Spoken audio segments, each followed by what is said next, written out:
The managing editor at The Athletic and the Tifo football channels, Joe Devine, joins us today. He is a cool head and a calm voice in a sea of chaotic pundits in the world of soccer today. We talk about everything from what the internet has done for soccer fandom, how it's made it easier to interact with players and fans alike, and he gives his take on the American soccer takeover of European football. All of that and more on this interview with Joe Devine on the It's Called Soccer channel. Joe Devine joining us from the Athletic Studios. How are you, my friend? I'm very well, thank you, Jake. How are you? Good, good. Are your gates good? How are your gates today? A little crusty, as they usually are. Okay. What is it, Wednesday? Halfway through the week, my gates start to really want to stay shut. But, you know, they'll be oiled up and fine by Monday. Well, when you're a 6'11" giant, you know, it's tough to have good gates. Just kidding, Joe. You're not 6'11", but you're close. For anyone in the audience that doesn't know who you are or what you're all about, can you just give a quick intro? Sure. My name's Joe, and I run Tifo, which is a digital football video platform. We started with one YouTube channel. We've got a few now, but we predominantly do football analysis on and off the pitch for like a pretty broad audience. Some people will know us for watching our illustrated animated videos where we just discuss, you know, tactics and history and geopolitics, and others will know us for a podcast or for Tifo IRL, which was a more recent incarnation where we have a couple of presenters who stand behind an interactive board and move little circles and draw arrows and talk about how football works. So that's who I am. People might recognize your voice more than they might recognize you at this point.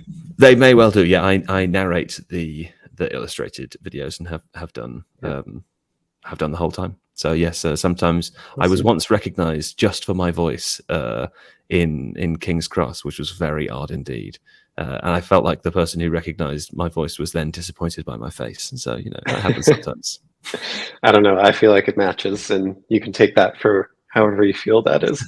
Do you get recognized a lot these days? More, yeah. So it never really used to happen because obviously we didn't have our faces on camera, but now we have Tifo IRL. We're on camera fairly regularly. The podcast has a very big listenership and a rather large viewership now because we release our episodes on YouTube as well. So it does happen, usually in pubs.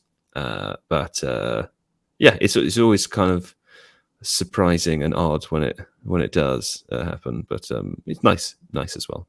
You started from humble beginnings, so Indeed. maybe that's course. Nice now. I was a baby once, very humble. we all were. Joe, I saw an interview with you a few weeks ago, and the first few minutes were all about how brilliant you are. And I feel like you're just gaining a little too much confidence, and it's snowballing into one unstoppable being. It really is. Can you please just start this interview by saying one bad thing about yourself, please? I could do the whole interview with bad things if you like. Okay. Let me think about this one so I get a really bad one. I can give you the next question, and then you can come back to this. I feel like the dramatic pauses must make good viewership. I'm sure people just stood looking around, not saying anything on YouTube. I'm sure that works. How about this? I am lazy. I'm a lazy guy, and even in my 30s, I've sort of been unable to crack that. You know, I work hard in sort of short bursts. But I'm very good at making it appear as though I do more work than I do. Not just in my job, but in life, you know? The old get home, go, oh, tough day. I need to sit down and not talk to anyone for half an hour, that sort of thing. But you know, yes, much like many people I know, sometimes it's difficult to find the motivation to do anything. Mm-hmm. And I hate myself. So, you know, there's that. Nice. Wow. I love where this is going already. Well, this will speak to many viewers then who feel similarly. Yeah. I don't trust people that don't hate themselves, Jay. I think that's very important. Yeah. Nice. For anyone that doesn't know you, I think this interview already in 4 minutes is perfectly encapsulating who Joe Devine is and what this next 30 minutes will look like. But you, on a real note, you strike me as someone who cares immensely about the world around them, and as lazy as you are, you care about humanity as a collective.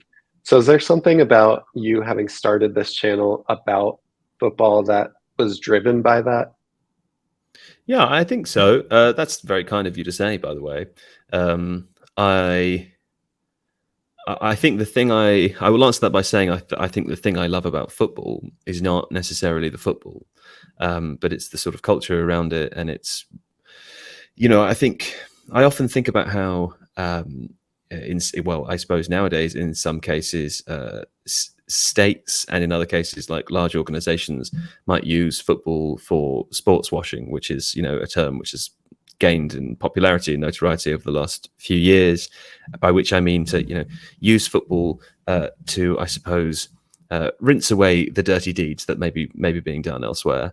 And I like to think of Tifo as doing exactly the same thing, but for the opposite, you know, for the force of good rather than for maybe a force of malevolence.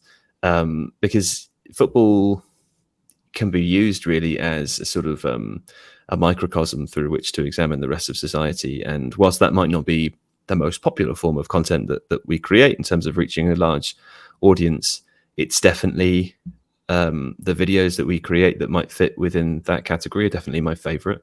I was given a course to think about a video today, actually, that we released about 3 or 4 years ago, which was about Iraq winning the 2007 Asian Cup. And it's a story I did not know before the writer sent the script in. And it's just like, it's obviously a very moving story. It's not long after the invasion of Iraq, and Iraq is, you know, and its people were very displaced at the time, and there's a lot of division within the country, and obviously an awful lot of turmoil and poverty, many of those things were consequences of the war. So the idea that national team at that time won the Asian Cup, which was just this thing that, you know, should never really have happened, it was lovely, and that it happened within the context that it did, that it sort of brought ostensibly the nation together. I think there are very few things that could provide that sort of moment at a time like that. And I think football is definitely one of them. I think there's an argument to be made that like religion is another. And I know that there's, you know, a kind of long held comparison between those two things. They're obviously very, very different, but there are similarities. I would say also that the nice thing about working in like the football space, if that's a thing, is that you know, I can't think of an industry where there aren't people who like football and who are football supporters or football fans. So you sort of get this weird cross section with our audience of people just from every kind of walk of life. Like, our audience is really global as well, which is lovely because it means we're not just speaking to a British audience on a weekly basis, but we're speaking to people from all around the world with all different perspectives and people from all different backgrounds and different industries and different classes and whatever. Football is just, as I said, like one of very few things which transcends all of those social structures. Yeah. And I think, you know, if there's an argument to be made that, you know, the people are using it for negative, people are using it in negative use, then like the opposite can definitely be true as well. So I quite like that as an idea. I feel like I've always seen the Tifo channel as kind of a video encapsulation of the book The Ball Is Round, and trying to find those stories that collect kind of in the annals of time for whether it's Iraq winning that or other stories that have happened for the last 150 years in soccer. And I feel like Tifo helps bring some of those stories to light. Yeah. Well, so much so that the author of that book has written several scripts for Tifo as well. So there you go. I didn't know that. Yeah. So Tifo does bring kind of stories across the world, and at the same time, inevitably, it has to focus on specific topics that bring engagement to your videos, which skew towards more popular players and more popular leagues. Is there something that you wish you could spend more time and focus on? Yeah, I mean, I would say like international stories or stories about football from some developing nations, or to be honest, just places outside of the UK and Europe. There's a way in which we can tell those stories where there's a kind of angle sufficient enough to bring in a large audience. And I think one of the things that frustrates me a little bit about the platforms that we use to release our videos is that there's a sort of narrow, I don't know, there's a kind of narrow focus through which you have to apply in order to reach the audience. So we can angle a video about Brazil, for example. Like we did a video about the sort of very complicated structure of Brazilian football and how there are considerations about changing the league system. It's all sort of granular and relatively dry, boring stuff. But I think ultimately it's an enormous story, and it's about football in Brazil, where the people there absolutely adore the sport, and where it's sort of odd that there isn't more infrastructure in place, or that there aren't better players or more players coming from there. The league isn't better. The only way that we can really reach a sizable enough audience with that is to be extremely broad and to, make the video called "What's Going On with Football in Brazil." We did something similar with India recently. There was a story where FIFA had, I think for about 2 weeks, technically banned India from FIFA competitions. And we have to title that video like "Why India was banned from football" in order to get the platforms that we use to facilitate that, and in order to sort of, I suppose that one way of saying it is like trick people into watching it, or not watching it, but trick people into learning something. Because if you tell them the facts about what they're going to do, they're less likely to click on a video. It's the same as me sitting at home and like having the choice between reading a book and flicking through TikTok on my phone. Like, I know one of those things is I'm going to enjoy more in the long run, but the picking up the book and opening it and getting started is so hard that I'm much more likely to just go on TikTok. So if I often think if someone could trick me into reading a book, it would be good for me. So that's that is, I suppose that's how I've always seen it as like clickbait is okay if you follow through on the promise of the that's clickbait. the thing. Well, then it's not clickbait, is it? It's sort of like, I feel like in order for something to be defined as clickbait, the content of the video needs to belie the title. And in our case, like if you can think of a sumptuous title and you need to do that in order to operate on the platforms, then as long as you're, as you said, as long as you're following through on that, as long as you're delivering on the promise, then it's okay. It's disappointing that that's the way that it is, and also it's more difficult for us than it would be for your average independent YouTuber for two reasons. The first is like integrity for a start. Like, we don't want to take the piss. And the second is we work for The Athletic, where there are a series of journalistic standards that are required in order to release something here that just aren't required of people working independently. So we, even if we wanted to, we couldn't. There's an in-house style. We couldn't start capitalizing all the words or lying in the headline, because there are rules around what you shouldn't do. I don't see those as limitations. I see them as like actually safe guidelines to work within. Because if you're having a bad month and the views are low, the temptation to sensationalize in a title increases. So that we can't do that is actually sort of more useful for us as a team than it would otherwise be. If you had a magic wand to change something about the platform that you're on, mostly YouTube, is there something that you would want changed? Yeah, I would love it if all of our subscribers were delivered our videos. That would be ideal. People, I'm not sure how into the nitty-gritty of YouTube the viewers of this video will be, but it may interest some of them to know that back in the olden days when YouTube began and when Tifo began, every one of your subscribers was notified about a video releasing, which was ideal because obviously the interaction there, the engagement is, I liked this video, I subscribe to this channel so I can be notified of other videos that they release. But what happened, understandably, is that there were many, many more channels, many, many more users, and many, many more subscriptions. So if you are a user subscribing to 100 channels and they're all releasing a video a day, you can be completely inundated with notifications. And even if they're not push notifications to your phone, if you log into YouTube and you see in your notifications tab they're all there, that obviously isn't ideal. And at the end of the day, YouTube's priority is to keep people on the platform for as long as possible. They don't care if you're on one channel or another. So it was changed in, I think, 2018, 2019. there were a lot of wholesale changes to the way that the platform worked anyway, and how videos were shared and proliferated.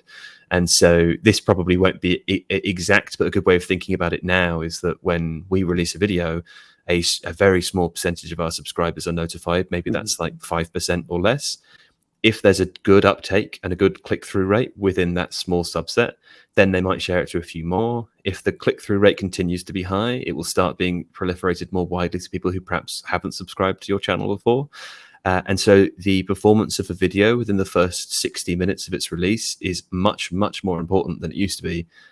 It also means that there is virtually no opportunity for experimentation or for mistakes. So a difficult thing for us is momentum. We only release 3 videos a week, which is more than some other YouTubers, but a lot less than others. If we make a mistake with one of them, it's 2 days minimum, sometimes 4 days over the weekend, before we have the opportunity to correct that. And if one of your videos doesn't perform well, YouTube considers that the people who did not like that probably won't like the next one or the next one or the next one.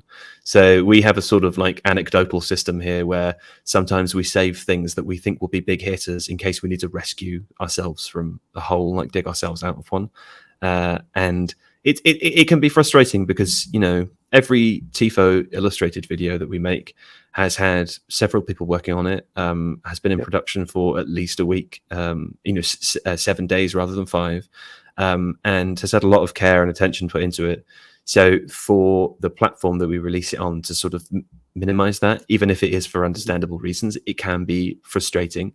Having said that, as a YouTube user, I obviously don't want 100 notifications a day. So I'm not sure what the balance is. But were I to have a magic wand, I would change the rules back for me and nobody else. As a creator. But not as a user. Yeah. So Joe, Tifo has gone from a fledgling, art representation of soccer stories across the world. Now you have multiple channels. You were purchased by The Athletic a few years ago. Now there is a new Tifo book coming out called How to Watch Football. There is. And that to me is one of the reasons why people like this channel, is because it tries to lower the barrier for new fans to enjoy the game and get into it. Soccer in America is still relatively niche sport that is gaining more and more popularity throughout each day. And I think people watch some of these videos to get a feel for what the national team is doing and what's just happening in the ecosystem of the US soccer world. So if you could wrap up that book, how do people learn to watch the beautiful game? Can you learn to watch the beautiful game? You absolutely can. But I think our answer to that would be in whatever way you choose to. Like part of what the book attempts to do is in 52 chapters, I should say, all illustrated, and it's it costs about £10. It's available internationally in good bookshops everywhere and online. What the book does is make the point that football is quite literally for everyone, and I think there's a sort of there's a difficult element of fandom, excuse me, in the Premier League, for example. I mean, not all across football, but I'll use the Premier League as an example, where if you're a Liverpool fan, if you don't live in Liverpool or you're not a match-going fan, some fans will say that you're not a real fan. And there's a sort of status game involved, which I don't personally subscribe to. And I can understand the reasons why that would exist, but I don't think that's the right way of approaching it.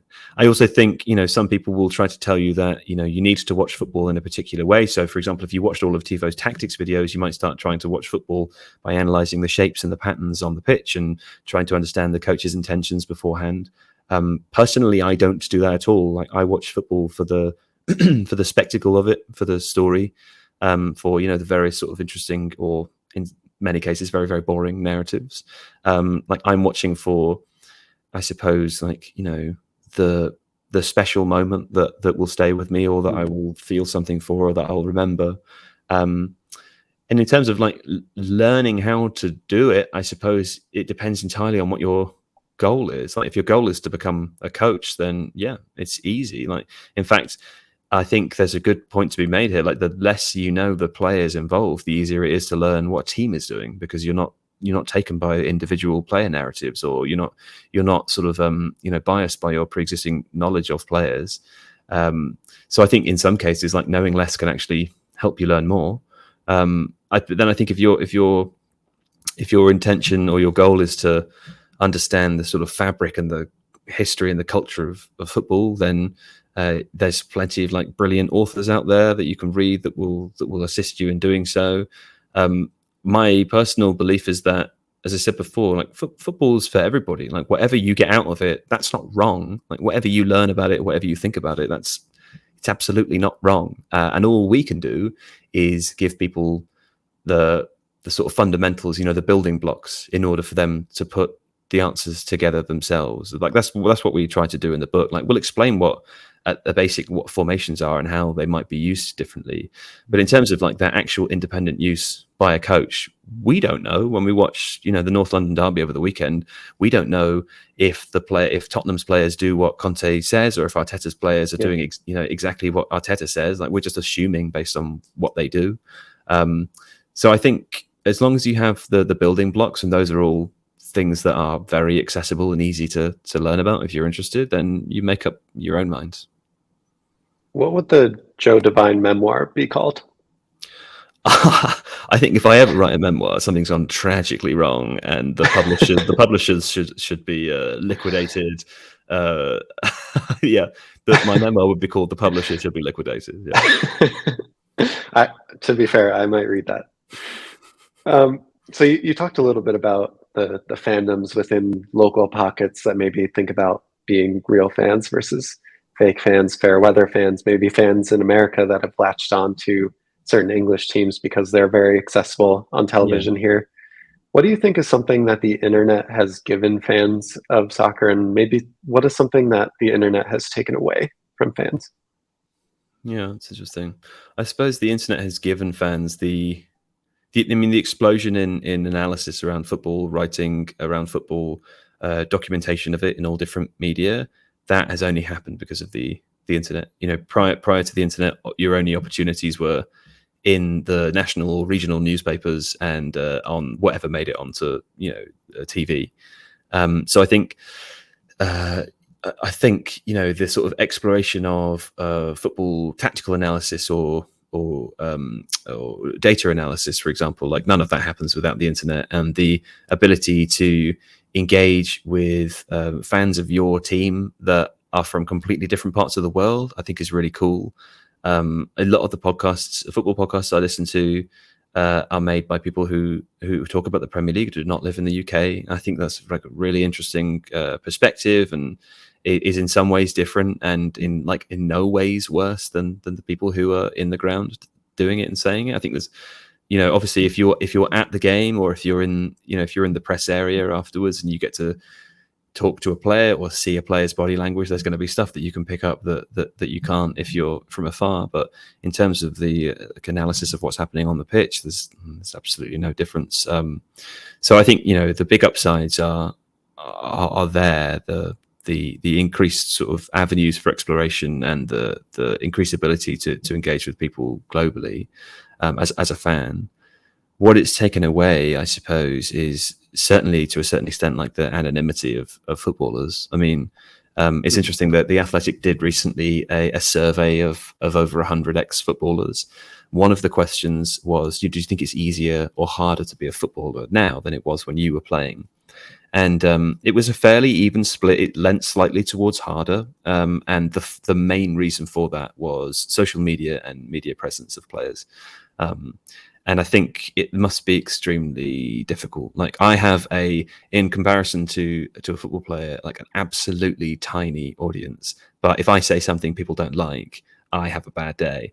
And I think I cannot imagine being like 21 years old and having 7 million Twitter followers, and people who have the ability to, and have the feel the justification to tell you exactly what they think on a daily basis, particularly if you're going through a difficult spell, or if you are struggling with an injury that people aren't aware of, or if you're just out of form for whatever reason. Like those are the times in our lives, in normal people's lives, where we need extra support from people around us. And what footballers tend to get, at least outside of their circle, is like a lot of a torrent of hatred, let's say. So I think that kind of exposure and that immediate access to the professionals, I would say that is a downside. I think you've just described Christian Pulisic last year as Sure. a Chelsea number 10 and American Yeah. savior. But Well, speaking he's of carrying Americans, 300 million people on his back, isn't he? So, yeah, that's going to hurt. he does have some help now, but Yeah. he was the first one to do it. So there's a lot of pressure on him. Yeah. So speaking of Americans, Todd Bowley is the new owner of Chelsea FC. He had some ideas around building an all-star game for the Premier League and some leagues across Europe. Couple that with Americans starting to coach across Europe, Jesse Marsh at Leeds, Tyler Adams, Brendan Aronson joining the team as well. What do you think is the British view now of Americans in football? I don't know. I mean, I think, Britain's a weird place, as you well know, because you live here. I know that all too well. Yeah. I'm not sure that there is such a thing as a British view anymore. I feel like there are various different views. I would say at the very base level, the sort of lowest common denominator view, it probably isn't that different to what it was 10, 15, 20 years ago, that American people from the United States call this game soccer, and, they're stupid and they should stick to their own sports or whatever. Or that there's something like inherently funny about the idea of an American engaging in soccer or in football. I would say like the industry view is probably fairly interesting because there's an awful lot more exposure now than there was 10 years ago within football to Americans. Mm-hmm. Obviously, lots of ownership groups. I think the exporting of data analysis from the way that it's been used in American sport into football, like football's definitely behind in that vein. So it's been really interesting to see how the analysis of football has changed as a result of that, particularly within football clubs as well. And I would say, generally, I can speak for my view, which is that, it's lovely to see American people participating in the game. I don't mind at all if they want to call it soccer. I don't mind if we call it soccer. It's, that's absolutely fine. And there's, as we said before, there's 300 million people in the United States. There's absolutely no reason, in the same way it's the case with India and with China, that those national teams shouldn't be like amazing. The volume of people that you have to train up to become massive football superstars is there.